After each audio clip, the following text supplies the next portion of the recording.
Let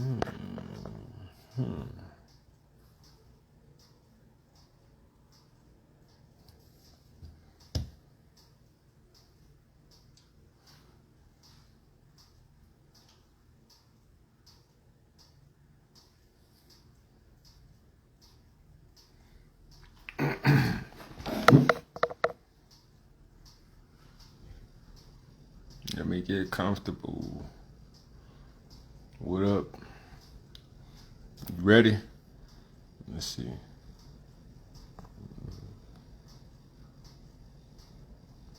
Let's see.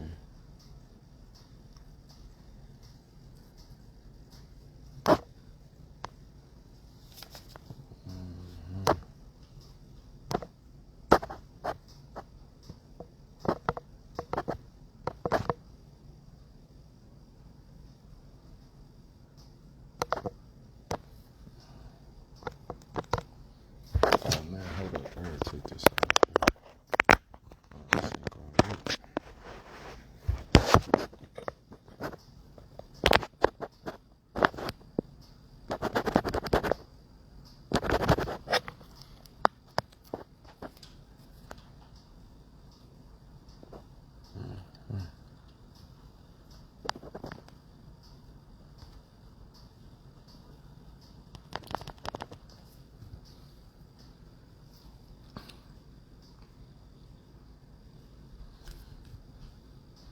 Whenever you ready to join, bro, you could jump on in. Let me see. Oh, invite people to go live with you. Wait. Other people live from the room where you want to see. What does that say? Oops.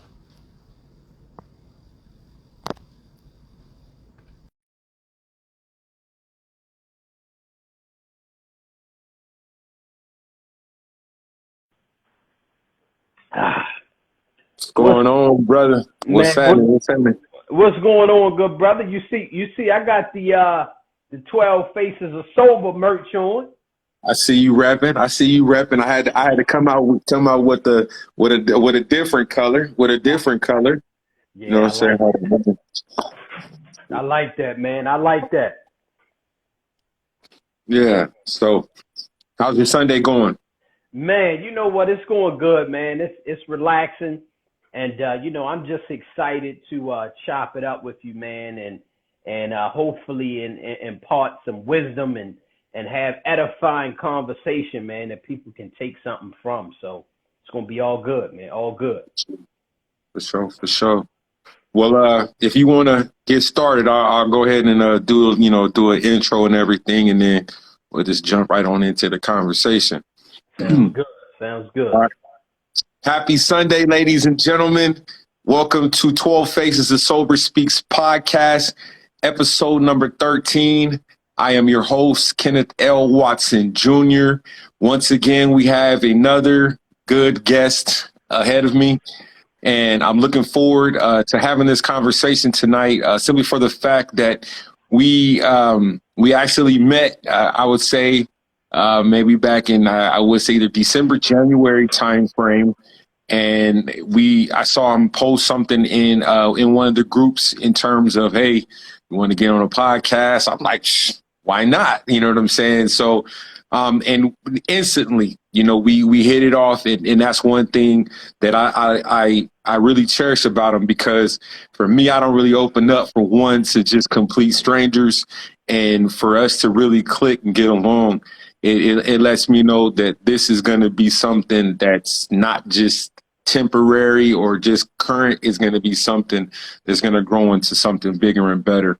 One thing I do like about this brother is that he starts off his days with something positive. If it's not his own words, it's somebody else's words. And trust me, I'm up early in the morning. Sometimes I try to beat him up, but he's already there. And some days when I am sluggish, I know where to go in terms to get that type of motivation. It could be something that might not even be necessarily applying to me, but the message and the word is something that I look forward to each day when I go onto his page. And like I said, and I'll introduce them in just a second. But you guys can log on to www.12facesofsober.com. On there, I have not only the shirt that I'm wearing in the white and green, but also my guest is wearing the Blueprint, and he also has the book 12 Faces of Sober. And currently, right now, the sale is going on until midnight tonight, if not by the morning. The books are right now on sale to get a signed copy for $15. I also have the shirts on there for $20, and that I believe the shipping is $5 with that, and as well as I have a couple hoodies left, and that's 22 plus shipping. So I give or take, it's about $8.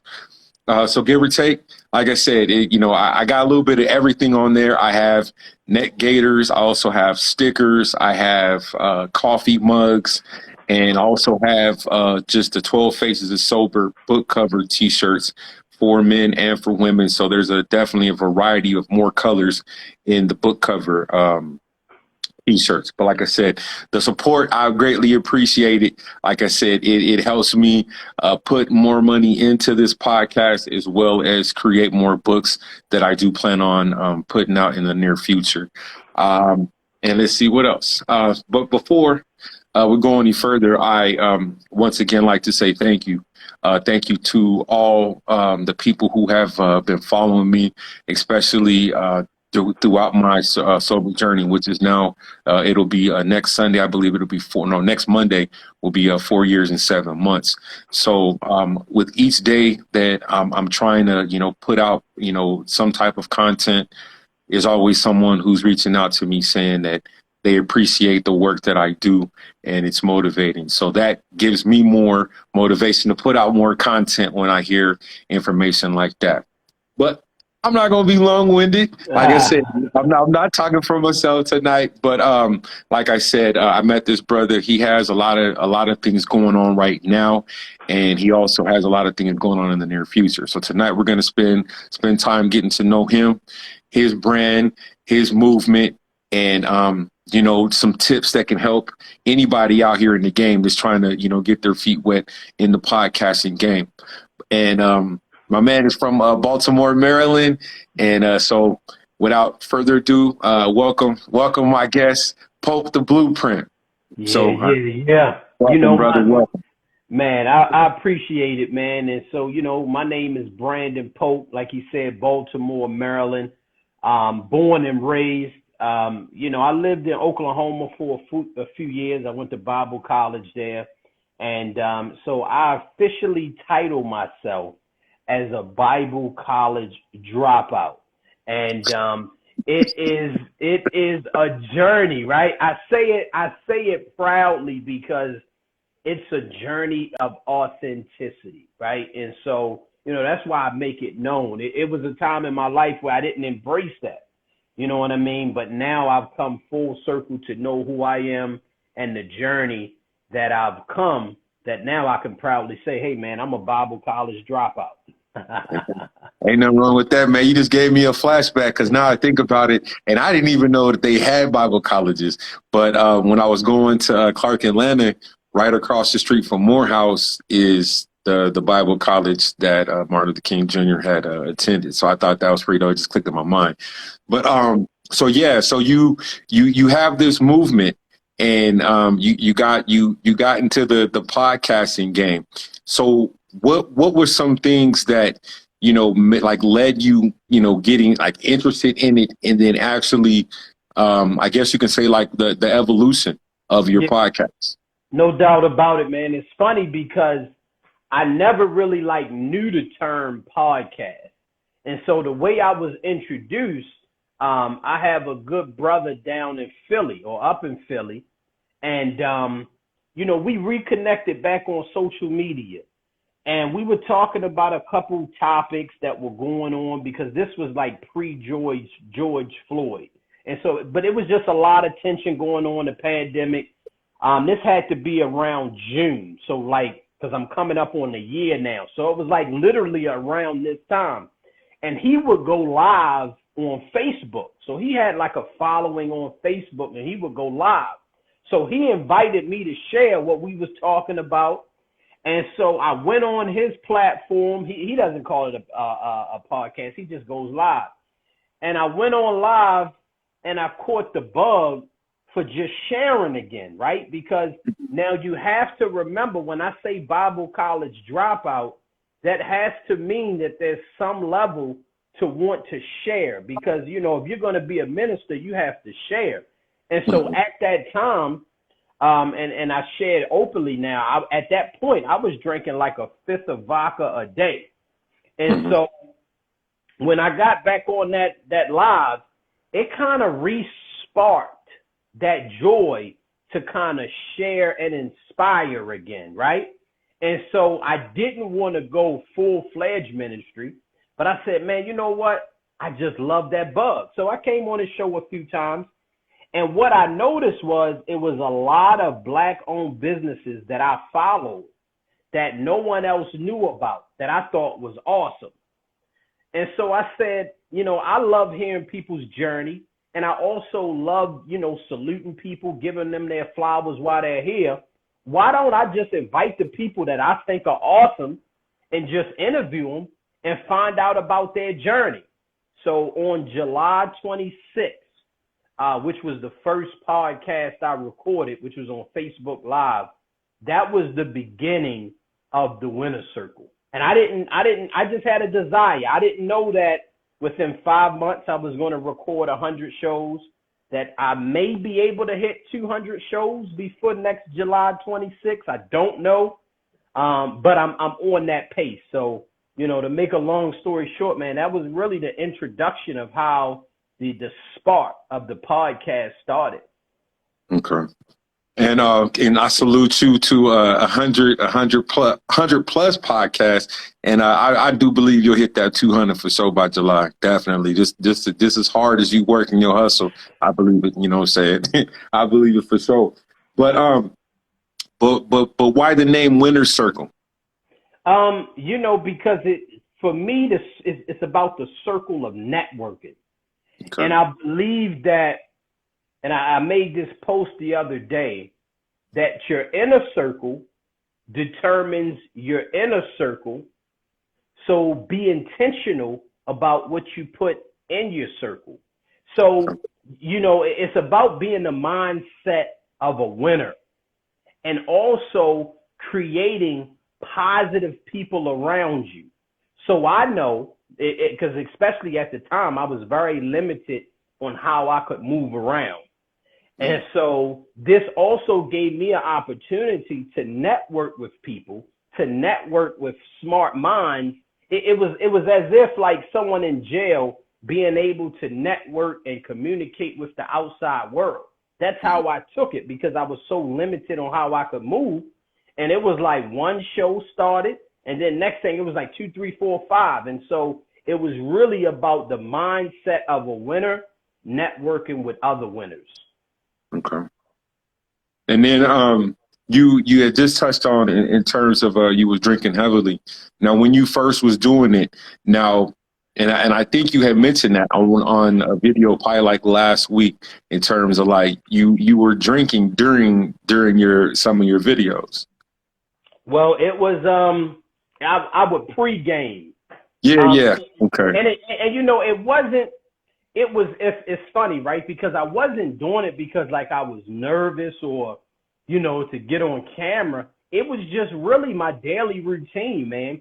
So if you notice, you know, if I'm up 4 o'clock posting something positive, that used to be my routine. I would get up, have a drink, and just kind of drink throughout the day, flow throughout the day. And so like in the early podcast, you know, I was pre-gaming just because it was just a natural flow.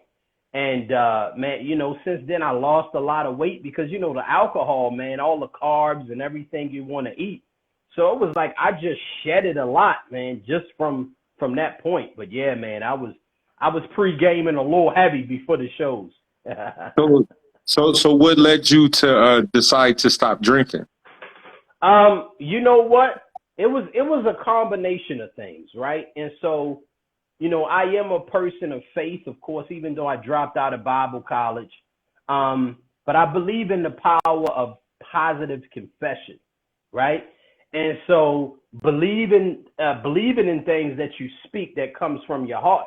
So it would be certain times, right, that I would have a drink, and in the midst of me drinking, I would say, "Thank you, Lord, you delivered me from drinking." So even in the moment of defeat, I was still speaking victory. And so what happened was, when I started the podcast, it gave me a sense of purpose again, right? Mm-hmm. And so it was many times that I tried to stop drinking in the past. I may do it for a couple different days. But remember, I said I was so limited on how I could move around, so I couldn't. Some things I'm still going through, so I can't really speak on them. But I was just very limited on how I could move. And so what happened was, this podcast for me became a mission of purpose. So it was like I had a job again, in the sense of having structure. So, that's why I set up, like, I was just doing it every single day, because it took my mind off of what I was going through. And I was going so hard that one day turned into a week turned in, because it was just like I was editing video during the day. So I just got so consumed that next thing I know, it was like, man, 30 days in, and I'm like, I haven't had a drink. Now, don't get me wrong. I've had the withdrawals and things like that, but I was locking in so much. So that's why 100 shows in 5 months. Cause like after the first maybe 30 days of doing the show, or around that time, I was just done.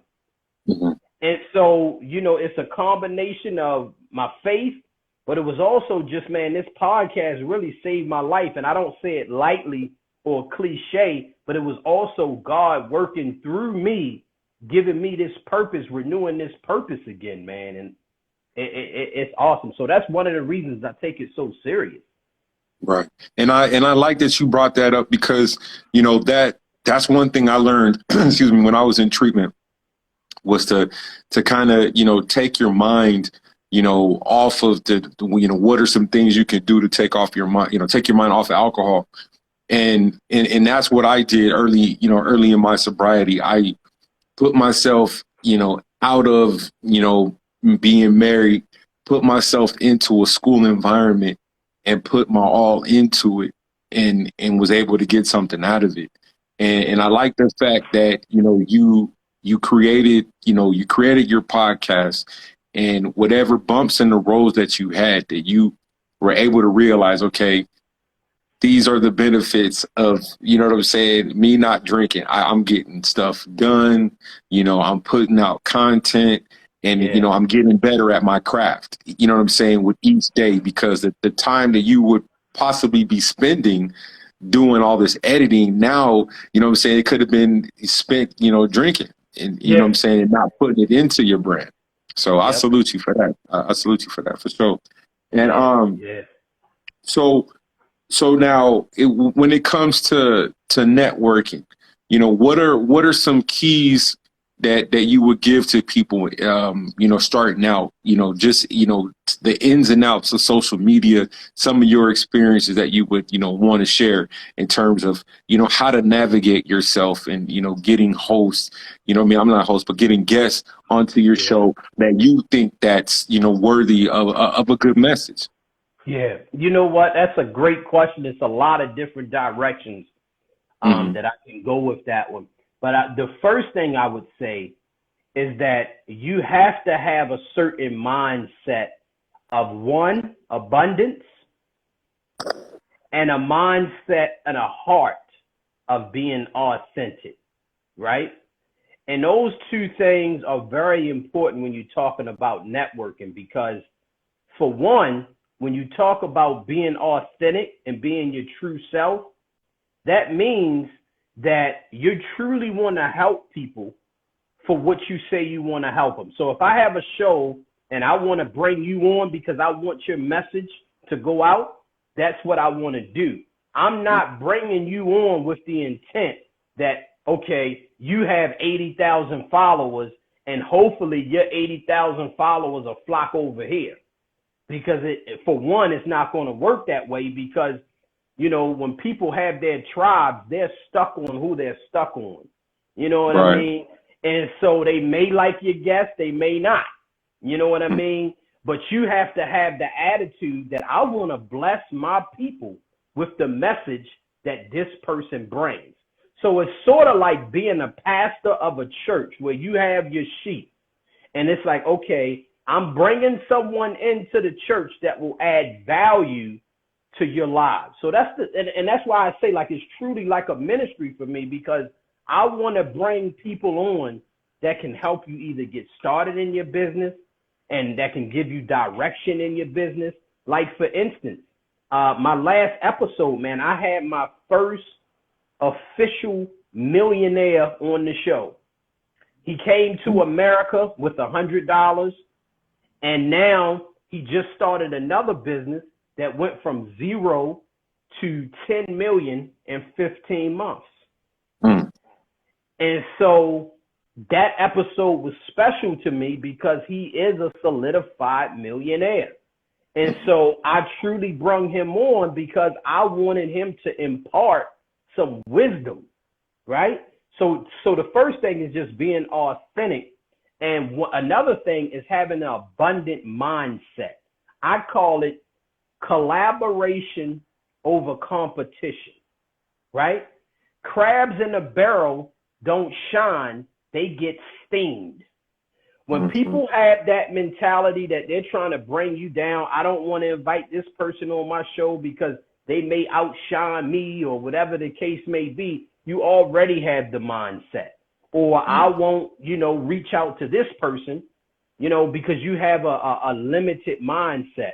So I would just say have a mindset knowing that there's room for us all to win. Right. And another thing is have a message that you want people to know. What is your why? When you're reaching out to people, what is the why of your podcast? What is the mission of your podcast? What is the vision of your podcast, right? Because when I reached out to this millionaire, his time is very limited, man. Yeah. You know what I mean? So I'm sure a lot of people are asking him, hey, can you come on my podcast? But I told him specifically what I'm about. This is my vision for the show. And so, you just got to be authentic, abundant mindset, and you have to know the why when you're communicating, man. So those would be about the three top things that I would say, when you're kind of reaching out and wanting people or asking people to come on your show. And I think it's key too, because like when I first started doing it, at first I was like, okay, I'm only going to have sober guests. And then I was like, nah, I don't want just that. I want to tap into the authors market and, tap into therapists, to kind of get it from, different perspectives. And that's one thing I would say is that like it kind of opens up, like, of course, the interviewing questions, because it's not consistently the same. So it was like, you got to do a little bit of homework instead of just, okay, when's the last time you had a drink? Did you ever get in trouble? So it makes you want to, like I said, if you're into it, it makes you want to put the work in to find out information about that individual, or how can it tie into, like you said, your message. So I definitely like that statement. And also, too, I would suggest people to, get familiar with different personality types, right? Because, if you're going to be the interviewer, you have to kind of be able to read the energy of the person that you're having, right? And so you have to know, like, are they an analytical thinker? Because this could distract a lot of people from coming on your show, because they may ask a lot of questions, but it's only so they can understand and want to, kind of participate. And I learned that very early in sales. I sold cars for about 4 years back in 2005 on 100% commission. And so, one of the things that I've learned that's kind of give me the edge is that I've learned the different personality styles. And so if you have a person that's moving fast, an A-type personality, then you have to learn how to slow that person down and kind of navigate them back, And so those are just like some outside tips with before you even get to the interview, but it's good to understand who you're communicating with. Okay. And then explain like the process in terms of, how, once you actually locked in that guest and, now you got to do, whatever, homework, whatever it is, or the type of questions to actually doing the podcast. And then what do you do after that from there? Yeah. So, when I'm going into who I'm interviewing, one of the main things I think about is what do I want my guest to get from this particular person? What is it that drew me to them that I want to transfer to my audience, right? And so it may be their tenacity. It may be something about how they bounce back from setbacks. It may be their organization skills. It may be so many different things. So going into it, I'm like, okay, I want to find ways to extract what I see, And so you always have to go into the interview with the long-term vision of what you want the audience to grasp from it. So every question may not be the same for every type of person, but it's just about what do you want to extract. So, a lot of times, like every day, I'm looking for new people to follow on Instagram. And so, for some people, they won't do that because they're so caught up in the follower count.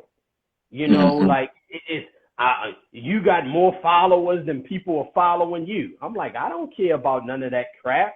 You know what I mean? I just want to have contact with the dopest people and follow them. So, sometimes I'll follow someone about 2 weeks before I even reach out to them because I want to see their posting patterns. I want to see how they navigate. So for me, I'm on Instagram just scrolling through, not just for entertainment. I'm looking for education. Okay, what can I learn from this person? What can I do? What can I implement on my business? And then now I like this person. You know what? I need to bring them on the show because I like the way you do this. I like the way you do this, And so it's really just about, it's a continuation for me. It's not like one day I just sit down and say, okay, what guest? Some days, man, I may reach out to 20 people and get no responses. You know what I mean? But it creates that momentum to where some days I'm getting 4 or 5 responses. Oh, I just saw you sent me a message, So really, I would encourage people to stay consistent. Stay consistent. Know why you're doing the podcast, and always remember your why, because there's going to be moments where you're going to be like, man, this shit ain't for me, or I don't feel like dealing with these people. You know what I mean? Because people will disappoint you. They won't show up, and so you just got to remember, why am I doing this? Okay. And then, so what other opportunities or like the future for the Winner Circles podcast? Like what you got, brewing up, Well, no, that's a great question, man. One of the things is I want to create a community where we know who does what.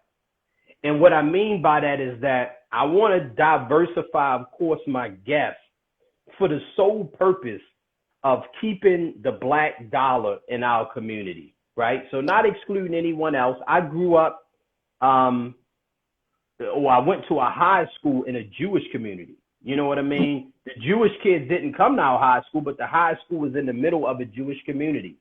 So you kind of observe how they stick together, how everything is learned, right? And then you look at statistics, and it says that in the Black community, the dollar only circulates about 6 hours. But in the Jewish community, it lasts for about 18 days. Asian community, 18 days. Why? Because they have stores, they have businesses.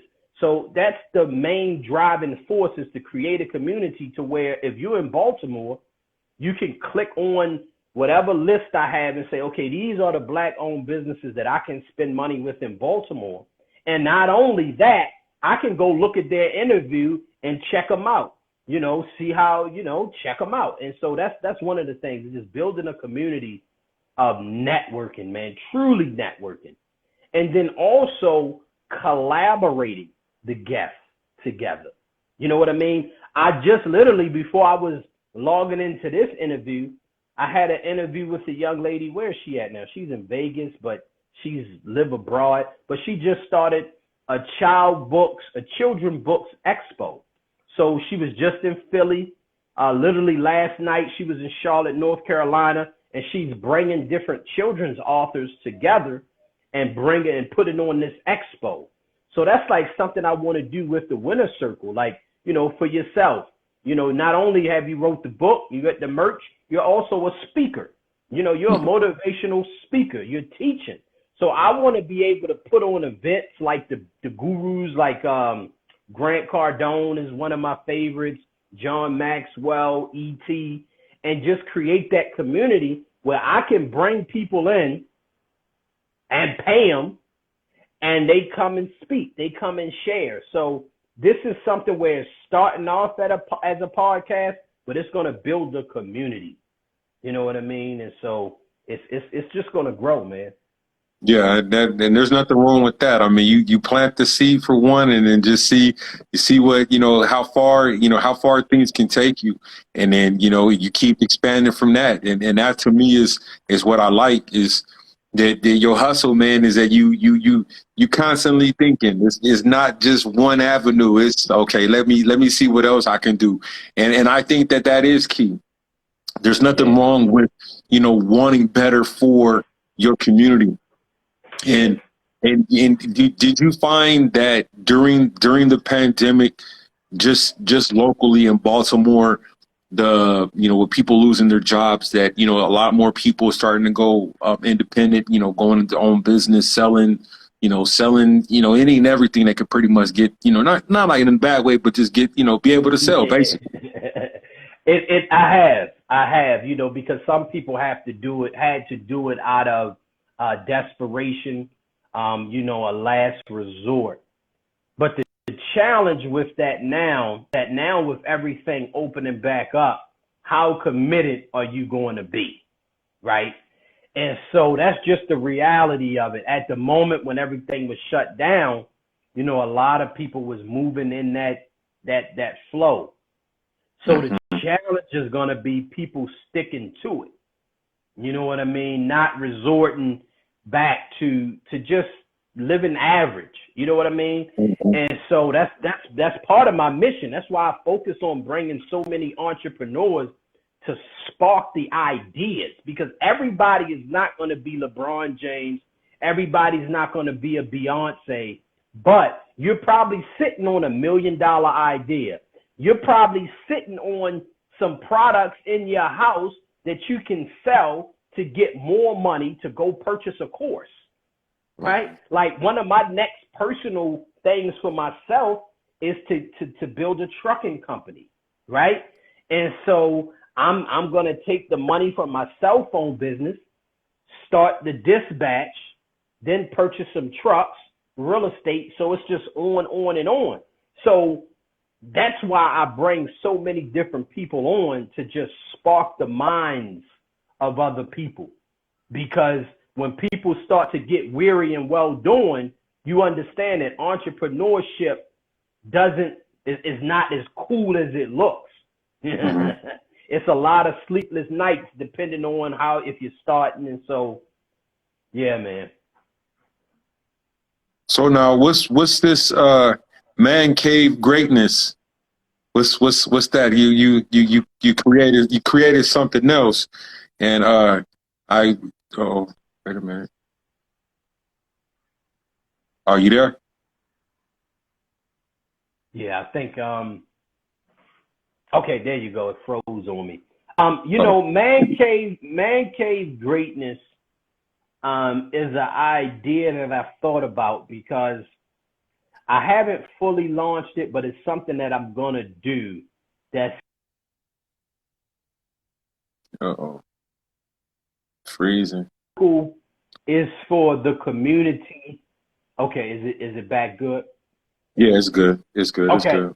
So, man cave greatness is specifically for men, right? Because it's just certain issues that we go through as men. And because I have the Winner Circle platform, it's more business driven. But I want to create things, for us, you know, getting foundationally strong. Like one of the things that, because I have three sons, one of the lessons that I want to teach them is that before you focus on finding a woman, you need to find your work. You need to find your passion in life.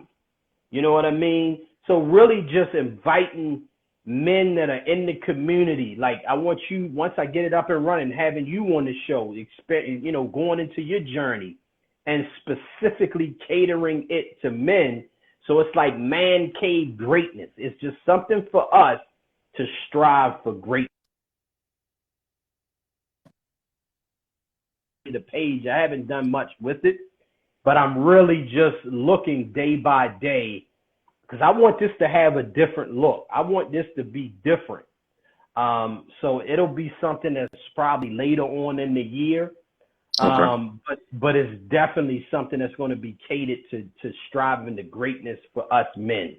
You know what I Okay. mean? So And being that it's PTSD month, and I think I would say Mental Health Month, Awareness Month was last month.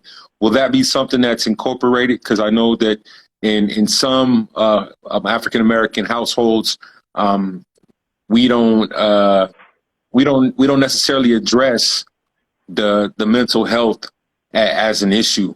Sometimes in some families they make fun of the person, drunk uncle, drunk auntie, and this and this and that, and instead of actually getting them the help and seeing that it is focusing on the men.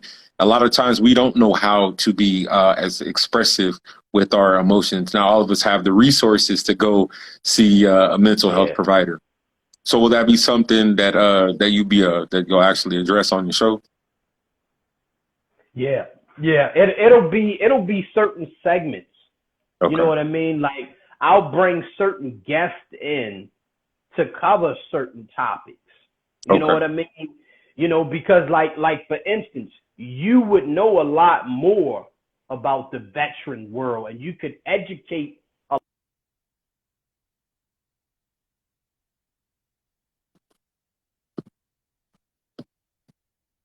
situation. What are some tangible actions that we can do to help people in that situation? So those are the type of guests that I want to have on that have that hands-on experience. Okay. And nothing, I ain't mad at that at all. But now how is it what is, I guess, some of the things that, starting out, in terms of, doing your podcast, getting all the because we were having a discussion yesterday in terms of the editing. How important is it to have a editing background if you're on a budget? We'll say it that way, because I know there are people out there that'll edit, but that comes with a cost. So why is Yeah. that? Why is it key to have that in your back pocket? Well, it's really about repurposing the content Okay. when it comes down to the editing. Okay. And the editing may be simply chopping it up in clips. You Okay. know, that one of the biggest things I would tell somebody is don't focus on the equipment. Okay. If you have a cell phone, you can start a podcast right now because you need to focus more on your gift than the gadgets. Okay. Because you have people doing it in reverse. They're focusing on the gadgets, but they don't have the gift. They haven't nurtured their gift.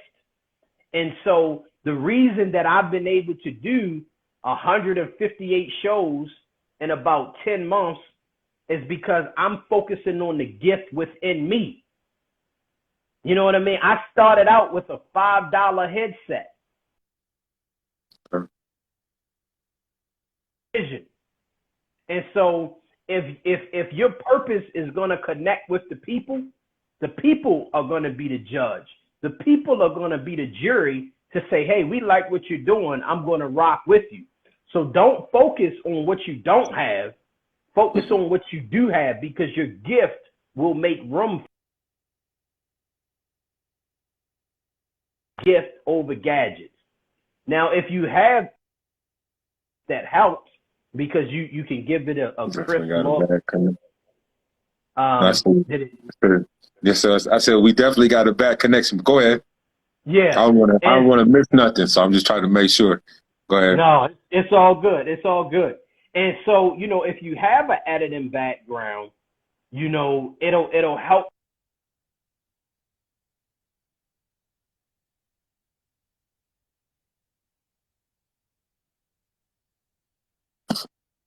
So focus more on the purpose and the gift, and that'll draw people to what you're doing. Okay. And you just touched on you're a father of three, and with how are you able to balance father life and as you mentioned your podcast is that's your full-time gig, so how are you able to balance the two?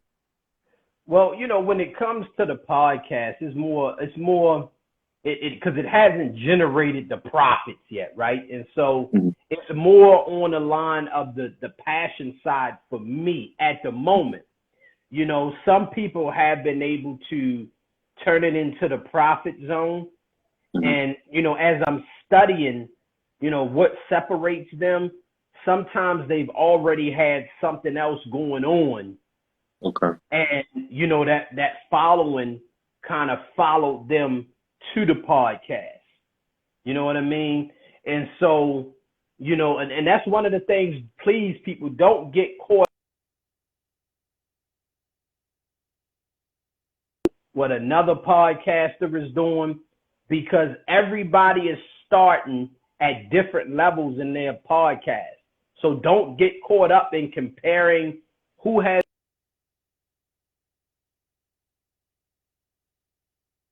focused on being the best version of yourself. So don't focus on that. But how I balance my podcast, man, I really just create a schedule to where I stick to that schedule. For instance, right now, when I first started, I was recording almost 7 days a week. But now I kind of narrowed it down to Monday through Thursday, at 10 p.m. That's when I record my show. So, I kind of just created those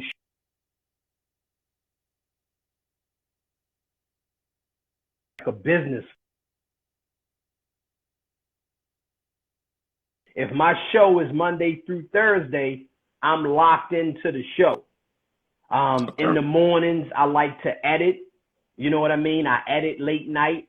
So I just have a structure. I know when the video is done, I have systems set in place that I'm going to save it.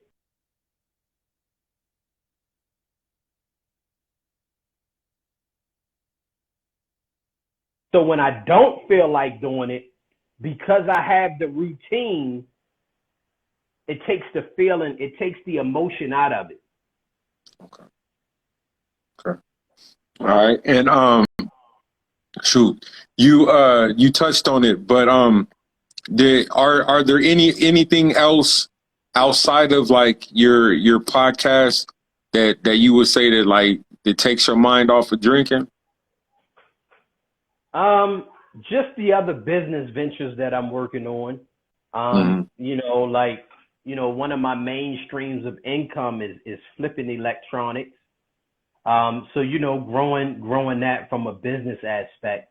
But just outside of business, it would be, man, listening to podcasts. I listen to podcasts like 24/7. Either for the purpose of getting better personally or to study the craft. Because even when I'm learning from the guest, I'm learning from the person that's doing the interview. Oh, that was a great question. I like how you brought that back. I like how so I'm always in student mode, man. I'm like, I'm always watching, always learning, man. So for me right now, these headphones that I have these headphones on almost 24/7 because Okay. I'm just trying to listen to something to keep me inspired, to keep me learning. And that's what I want to say to everybody out there, man. You got to stay plugged in. You got to stay in a position to hear a lot of positive material as much as possible, because even the most positive people, they're not positive because it's easy. They're positive because they're pushing through something and you're just catching the overflow. Hey, that's big fact, bro. Like for real. Like, Yeah. people like especially when I first started getting sober and everything, people was like, "Why are you always smiling?" I'm like, if you Yeah. only knew, you know what I'm Yeah. saying? But it was, for me to be away and out of that situation, I was more than happy. You know what I'm saying? Yeah. But it was still pain. It was still pain there, but I had to see through it. You know what I'm Yeah. Because saying? So yeah. like the first couple of months, specifically for me, man, those withdrawals can be a goddamn, like, everybody experience like different, withdrawals, but like not being able to sleep, the panic attacks of just it's just weird what your Hmm. body goes Yeah, I've walked in Walmart, feel. had Like I always literally. have to be aware.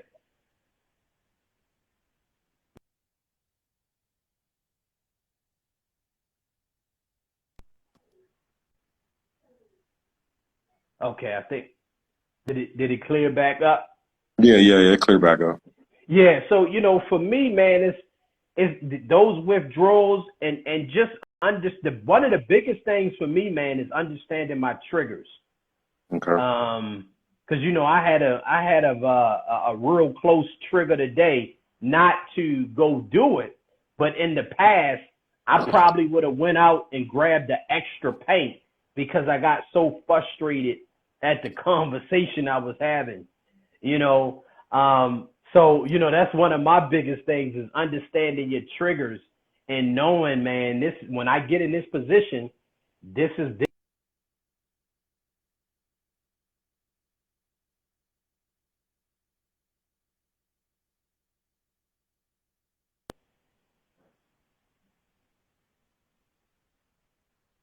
Yeah. It froze up again. Well, yeah, like when it comes to triggers, Yeah. I would say that I definitely had them, the night sweats. Um, that was brutal. Um, man, it it can get better. It'll get better. It's just a matter of like, like you said, some conversations will spark it. A certain song might spark it. For a while, like I had to make sure that I was away from people that even was drinking it, because I didn't even want to smell it. You know what I'm saying? Because it was Well, still, so. that was one of the points that I liked in your book, man. It was one point in the book where you were asking, like, will it be drinking at this party? And you know what I mean? And the Mhm. person was like, yes. And he was like, well, fuck it, I don't want to go. Yeah, and but like I said, and she was she was like a really good friend, but I was just like, nah, like I can't be in that environment, and I'm like 2 months out of, what I mean, out of treatment. And so for me it was like, I guess for some of the people that knew the old me, they knew that I would go back. You know what I'm saying? Because right before I joined the army, I was in treatment and got out and was like, oh, okay, yeah, let me drink a couple months before I go to boot camp. So it was, kind of one of those things. So, Yeah, but yeah, but yeah. yeah. So did I miss anything, man? I'll try to figure out, like, shoot, we touched on a whole lot and stuff tonight.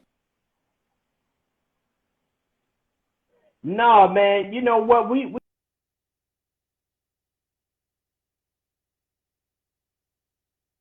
is just be authentic. Be authentic in who you are. You know, if you're starting a podcast, don't try to be your favorite podcaster. You know what I mean? Be you. Be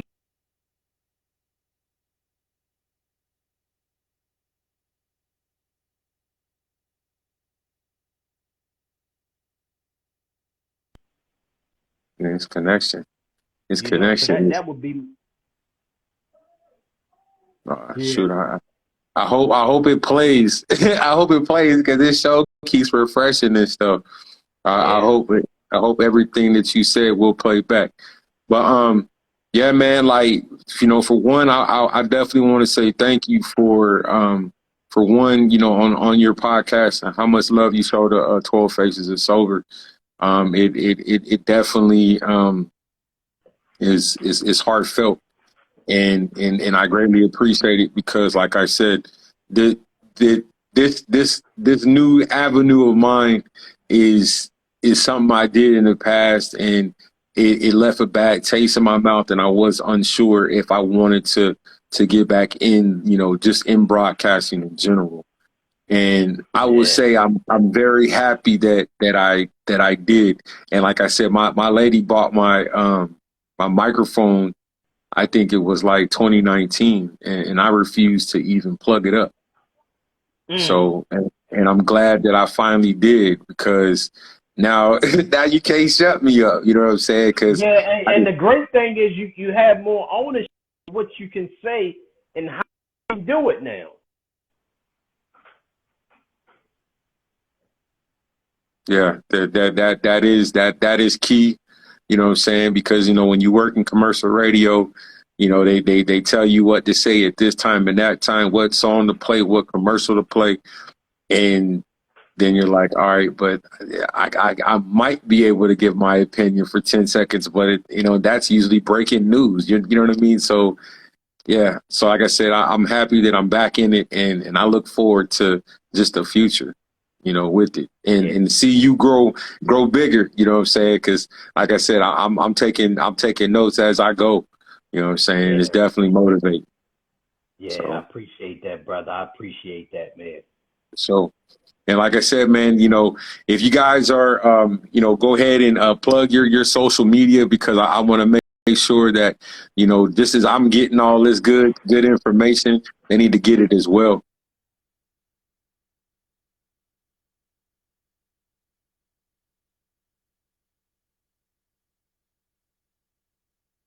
The blueprint. The blueprint comes from Jay-Z. I'm a huge Jay-Z fan, so that's where Pope the Blueprint comes from. Okay. All right. So And you got the YouTube channel is in the link. Yep, for the okay. YouTube All right. channel. Okay. Make sure you guys go ahead and follow Pope the Blueprint. Like I said, this brother is doing some things, and I can't wait to see how, you know, where he takes him, because like I said, he has a vision and he speaks things into existence, and those are the type of people I like to surround myself around. I'm sorry, say that Yeah. again, but yeah, I like to surround myself around the like-minded people. Needless to say, but like I said, you guys want to get 12 Faces of Sober, jump on 12facesofsober.com. Like I said, again, I got the merchandise as well on there. All you got to do is get, you know, you can get whatever you want, t-shirts, all that is there. It's there for the picking. And like I said, stay tuned next Sunday. It's gonna keep going, and some more things. Oh, Juneteenth is coming up, June 19th. I'll be out there. I might do a live from there, so you never know. But yeah, we on our way to some bigger and better things, and I look forward to seeing the growth within you, man. You're good, you know, you're good peoples, and also happy early Father's Day to you, man. For real. Yeah, appreciate that. Thanks a lot. Salute to you. All right, bro. You have a good night. Be safe. I'll talk to you soon. Peace.